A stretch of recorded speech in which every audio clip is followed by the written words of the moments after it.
Olá, boa noite a todos. Hoje é quinta-feira, 28 de julho. Segunda edição começa agora com um assunto que atinge praticamente todos os lares gaúchos. A alta no preço do pãozinho tem um grande impacto no nosso bolso. Tá aqui a imagem, ó. O cacetinho de todo dia tá cada vez mais caro, gente. Em média, R$1, R$1 cada unidade. E nos últimos 2 anos, período da pandemia, o aumento foi de 130% e pode subir ainda mais. Entenda por quê na reportagem da Aline Schneider. É difícil resistir a estas gostosuras e ao delicioso pãozinho, mas o valor tem causado espanto. Como a gente é uma coisa que a gente come diariamente, né? Não tem como não observar os valores das coisas e o pão foi uma delas, né? Nesta tradicional padaria do centro de Porto Alegre, o pãozinho dobrou de preço. Subiu de 60 centavos para R$1,20. Está bem complicado. Desde janeiro de 2020, a gente tem passado por aumentos consecutivos, né?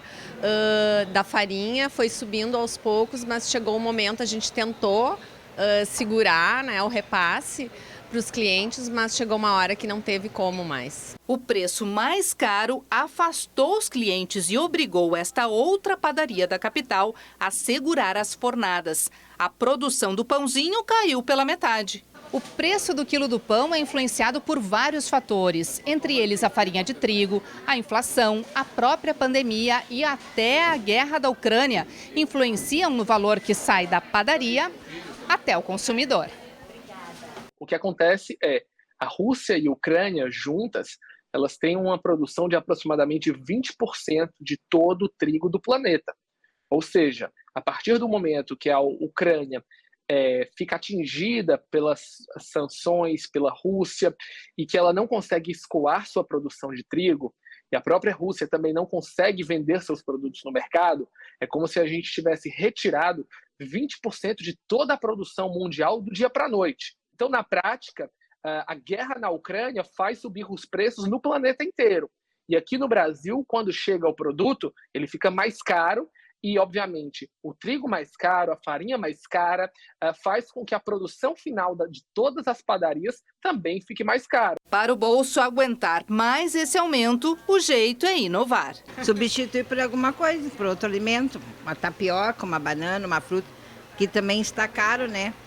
Mas o que a gente vai fazer? O jeito é fazer pão feito em casa, é buscar alternativas. A tapioca já está no armário. Eu gostei dessa dica, o pãozinho feito em casa para a gente poder escapar desse aumento. Agora vem mais, viu, gente? Não é só a guerra da Ucrânia, na Ucrânia e entre Rússia e Ucrânia. Tributos aqui dos nossos irmãos argentinos. 70% ao ano a inflação deles e um novo tributo para tentar compensar essas perdas nas exportações de trigo. Portanto, vem mais aumento pela frente. Fica a dica aí, né, para fechar, deixar o farroupilha um pouco mais barato, o sanduíche, aquele tradicional, é buscar outras alternativas aí, quem sabe um pãozinho caseiro. Mas é difícil trocar, né? Cacetinho novinho da padaria não tem nada igual. Isso a gente realmente é tradição aqui no nosso estado. A gente troca de assunto agora aqui no Segunda Edição. Vamos lá para a região da Campanha, porque um adolescente, prestem atenção nessa história, foi espancado até a morte em Dom Pedrito. A agressão foi tão forte, mas tão forte que a vítima ficou desacordada na calçada. Deixa eu conversar com a Luciane Coman, porque é até difícil acreditar, né, Lu, que tenha acontecido algo de tamanha violência numa cidade do interior gaúcho, Lu. Boa noite. Boa noite, Chemari. Boa noite a todos. Um caso que lembra muito, né, a morte do menino Ronei aqui em Charqueadas. Exato. Terrível. As imagens que flagram o crime são muito fortes, viu? Inclusive, a gente pede desculpas, mas elas foram divulgadas pela polícia justamente para tentar identificar os agressores que, por enquanto, estão impunes. O Júlio dos Santos Rodrigues, de 16 anos, ele foi brutalmente espancado em Dom Pedrito. Nas imagens, a gente vê 4 pessoas agredindo o jovem, 3 insistentemente, sem parar. Mesmo com o jovem já desacordado, os autores continuam chutando na cabeça e só param com a intervenção ali de um terceiro que chega e diz, vamos parar. Esse caso aconteceu na madrugada do último sábado. Nós conversamos com a irmã do Júlio para tentar entender o que aconteceu para chegar a esse ponto, a essa selvageria. Ela disse que o Júlio foi com um amigo numa festa de pagode e ele saiu de casa sem documentos, sem celular. Inclusive, por isso, Chemali, que ele foi internado como indigente no hospital de Pelotas em estado grave após essa agressão. A irmã relatou que um jovem teria implicado com o Júlio dentro dessa festa. Vamos ouvir. O colega dele disse que ele estava ali no pagode e um gurizinho cruzou por ele e se encarnou, né? Disse, rala daqui. E o Júlio, ele é uma pessoa que tu pode falar o que tu quiser pra ele, mas ele vai sempre tentar fazer amizade, ele sempre tentava fazer amizade, ele sempre tentava apaziguar. Que horror. Bom, a polícia, então, ainda investiga a motivação para chegar a esse crime, né? O Júlio não tinha antecedentes. O atestado de óbito, Chemali, apontou traumatismo craniano e morte encefálica. Ele morreu no hospital na quarta-feira. Como eu disse anteriormente, os agressores ainda não foram identificados. Então, quem tiver qualquer informação, ligue para o telefone 53 98 448 8444. Porque para a família, Chemali, nada vai fazer o Júlio voltar, né? Fica só o sentimento para que haja justiça. Vamos ouvir. Não foi só um ferimento, não foi só uma briguinha. Eles mataram uma pessoa, eles tiraram uma vida que não precisava do inocente. Nem sempre é a justiça necessária, porque só a gente sabe o que a gente sofreu, o que a gente passou, entendeu? O que a gente viu ali. Se ele voltasse, tudo bem, mas a gente perdeu uma pessoa que a gente nunca mais vai ver, entendeu? É uma pessoa que só ficou lembrança. Não tem condições, entendeu? Só a gente sabe a dor que a gente tá passando. Meu Deus. É isso, né, Lu? A dor da Alice, a dor de uma irmã, é a dor de um pai, a dor de uma mãe que tem aí um filho, um jovem, e que sai para se divertir. Tá aí a foto, né, do Júlio, saiu para se divertir em Dom Pedrito, gente, uma cidade do interior, né, a cidade da campanha, e essa brutalidade, essa violência extrema. Não há justificativa, não há motivos, né, Lu, para esse tipo de violência, né? Não tem. E que fique o recado, né, Chemali, no caso do jovem Ronei aqui em Charqueadas, os 9 acusados foram condenados no júri que aconteceu agora esse mês. E a gente vai ficar acompanhando essa história porque a gente também espera a justiça. Com certeza. Obrigado, Lu, pelas informações. A gente segue por aqui. Agora, um crime que tem que estar sempre no radar da segurança pública. Um esquema de compartilhamento de pornografia infantil está na mira da polícia de Esteio, lá na região metropolitana. A investigação começou com um material encontrado no celular de um morador da cidade. O áudio em um telefone apreendido pela Polícia Civil de Esteio chamou a atenção. Deve 41 e os vídeos. Duas coisas de bandar e coisa. Ele faz filho e coisa. A investigação começou quando um homem se apresentou na delegacia e entregou o próprio celular. Ele disse que estava recebendo pornografia infantil, mas que era inocente. A partir do telefone, a polícia identificou quem enviava o conteúdo. Em outra conversa, eles dão até detalhes do que há nos vídeos. Ele queria olhar aquele negócio que o Pedro falou que tinha, que era do pai, filha, coisa. Eu queria ver, ó. O homem que enviava a pornografia infantil é um morador de Esteio de 51 anos. Ele foi levado para prestar depoimento hoje e liberado. Informalmente, lá na própria casa, o investigado disse que sim, que compartilhava em alguns momentos essas fotos, confirmou. Disse que estava em alguns grupos de pornografia pelo WhatsApp, mas que já tinha deletado esses grupos porque ele sabia que era errado. A Polícia Civil vai investigar se os 2 homens fazem parte de uma rede nacional de pedofilia. Tá aí, gente. Olha, um monstro nojento como esse, olha, tem que largar no banho de sol, junto com os presos aqui no Presídio Central. Mas aí não dá, né? Aí não dá. O Estado tem que garantir a segurança de um monstro desse. Mas tinha que largar no banho de sol, só para ver o que acontece. Mas aí não dá, como eu disse. Nojento, crime nojento que precisa ser combatido por todas as forças de segurança, sempre, sempre. Pornografia infantil não tem como aceitar, não tem como aceitar. Olha, a gente segue por aqui porque câmeras de segurança flagraram o momento em que bandidos tentaram assaltar durante a entrada de casa. Tá aqui a imagem. Olha, esse crime é o destaque que abre agora o nosso giro de notícias. Um dos homens desce do carro estacionado e se aproxima do veículo que está na entrada da garagem. Com a arma na mão, ele tenta abrir a porta à força. Só que a vítima acelera e consegue entrar na casa. Os bandidos fogem em um carro branco sem levar nada. A polícia está analisando as imagens para identificar os criminosos. Há algumas semanas, essa quadrilha está agindo em outras residências e estabelecimentos comerciais do bairro Desvio Riso, zona oeste de Caxias do Sul.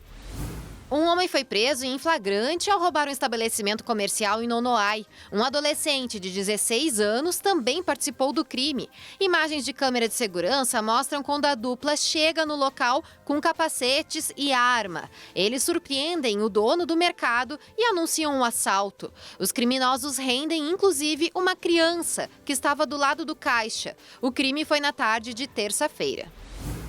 Um arrastão em plena luz do dia. Um carro prata para na frente dos adolescentes que estão sentados na calçada e os criminosos anunciam o assalto. O caso aconteceu no final da tarde de quarta-feira em Viamão. Uma das vítimas até tentou fugir, mas o bandido a ameaçou e mandou o jovem voltar. Olha, vou te dizer uma coisa, gente. A Polícia Civil informou que o corpo encontrado no Rio dos Sinos na noite desta quarta-feira, mostramos aqui no segunda edição, é de um homem ainda não identificado. O corpo estava próximo ao limite entre São Leopoldo e Sapucaia do Sul.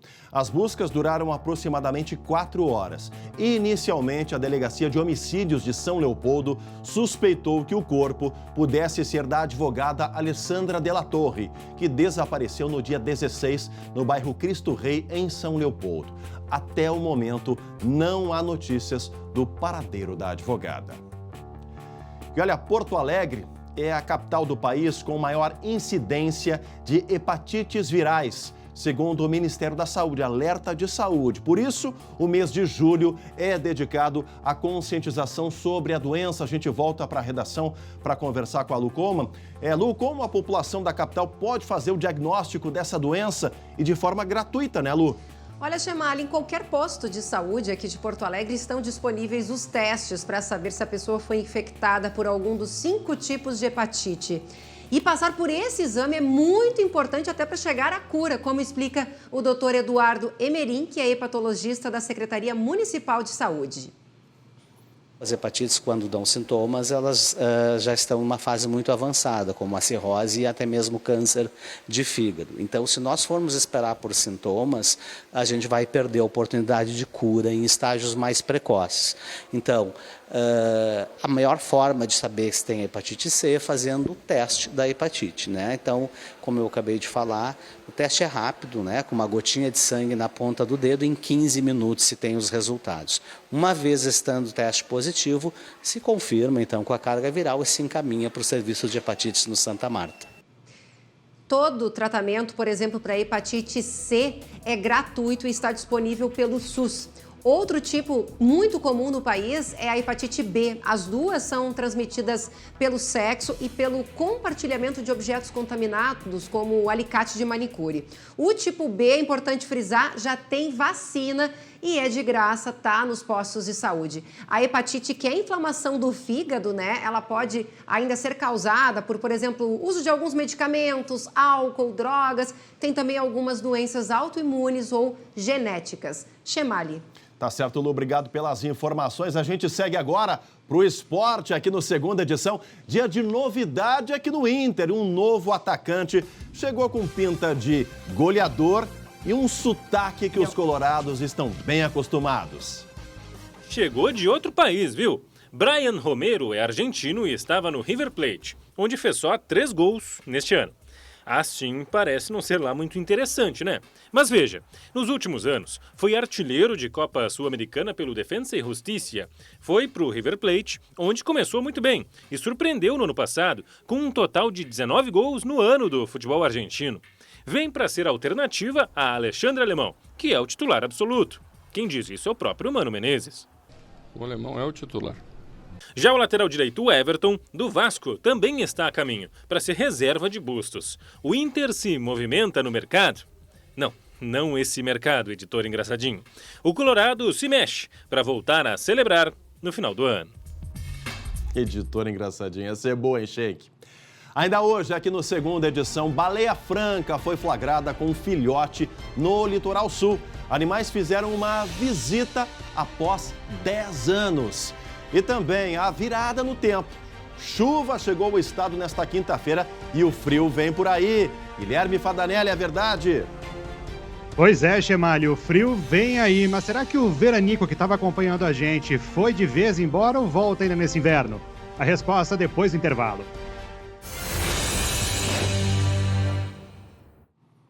Voltamos ao vivo com a segunda edição para todo o nosso Rio Grande. Olha, a gente tem alertado por aqui a semana inteira. O tempo vai virar. E olha que São Pedro cumpriu a promessa. Vamos para a Serra conversar com o Guilherme Fadanelli. São Pedro foi certeiro ou a Estael Cias está na frente de São Pedro, hein, Fadanelli? Boa noite. Boa pergunta, viu, Chamari? Boa noite. Olha só, São Pedro pelo menos trouxe a chuva e nem deu tempo de a gente se adaptar, viu? Já trouxe o frio junto. Aqui em Caxias, hoje à tarde, a temperatura chegou aos 22 graus, mas já tinha um vento mais forte que veio trazendo as nuvens carregadas que transformaram o dia em noite por aqui. A chuva mais forte começou por volta das 5 da tarde e segue caindo água aqui na Serra. A temperatura despencou. Agora, nesse momento, 12 graus aqui no centro de Caxias. Nós temos imagens também, Chemali, de Porto Alegre hoje de manhã. Isso é lá no Parque da Redenção. A temperatura ainda era mais alta, mas o sol já estava mais tímido. O dia começou nublado e a umidade foi aumentando. No meio da tarde, a chuvarada caiu e não deu trégua, viu? No início da tarde, a temperatura que era de 25 graus caiu agora para 16 graus. No sul do estado, a chuva forte causou alagamentos e transtornos para motoristas durante a tarde lá em Camaquã. E no centro do estado, à tarde também foi marcada chuvarada em Santa Maria e mudança na temperatura. De manhã começou com 11 graus, depois passou para 26 e agora faz 16 graus. Agora, Chemara, a gente já sente as temperaturas mais baixas, mas quando essa chuva parar, aí sim o frio vem de vez. Amanhã já deve ter temperaturas bem mais baixas. No fim de semana, a gente deve amanhecer com geada em algumas partes e até temperaturas negativas, viu? Nos pontos mais altos aqui do Rio Grande do Sul. Amanhã, aqui em Caxias, a expectativa é que a gente amanheça com temperatura entre 13 e 4 graus. Então já dá para ver aí essa diferença de temperatura. Mas o que todo mundo quer saber, chamar se esse frio veio para ficar ou se aquele veranico que a gente veio comentando durante toda essa semana vai voltar ainda no inverno de 2022. A Estel Cias responde para a gente agora. A perspectiva para o mês de agosto é de muita alternância entre períodos curtos de frio que pode ser intenso. Já na primeira semana, nos primeiros 7 a 10 dias de agosto, teremos a chegada de uma massa de ar polar intensa, significativa, e depois pelo menos mais 2 massas de ar polar ao longo do mês. Portanto, é um mês que terá a presença do frio de inverno, trazendo os fenômenos típicos de inverno, mas alternando com períodos de temperatura amena e até mesmo com sensação de calor em alguns momentos. Tá aí, né, Fadanelli? Vem mais 2 ondas de frio, segundo a Estael, e intercalando aí com o veranico, dando as caras ainda na estação mais fria do ano, né, meu amigo? Haja saúde, né, Chemali? A gente ainda fica esperando a neve, né? Talvez ela venha ainda em agosto, né? Vai saber. Agora eu vou te fazer um convite, fica junto comigo aqui com o pessoal de casa, porque tem um bicho que não tá nem aí para esse retorno do frio aqui na região sul do Brasil. Olha essa imagem da nossa vizinha Santa Catarina. Uma baleia franca, tá aqui a imagem belíssima, foi flagrada nadando ao lado de um filhote em uma praia lá de Floripa. Alô, Florianópolis. Os animais foram vistos na quarta-feira na praia do Moçambique. A baleia mamãe já teve pelo litoral catarinense em outros anos. A sua primeira aparição no litoral brasileiro foi identificada pelo projeto Profranca em 2002. Em 2012, a espécie foi reavistada na praia de Mariscal, lá em Bombinhas, vítima de um acidente com uma embarcação. Depois disso, 2 registros foram computados, um aqui no Rio Grande do Sul e outro lá no Uruguai. Agora, 10 anos depois, ela voltou ao litoral de Santa Catarina com o seu 3º filhote. Aí a importância do monitoramento dessas grandes espécies do mar, realmente que, olha, fazem toda a diferença esses trabalhos. Parabéns aos biólogos, a todos os envolvidos. A todos que ficaram com a gente, obrigado pela companhia. SBT Brasil na sequência, amanhã 11h30 tem o SBT Rio Grande com o Glauco Pazia e a gente volta às 7h20 da noite para o nosso sextou aqui no Segunda Edição. Tchau, tchau.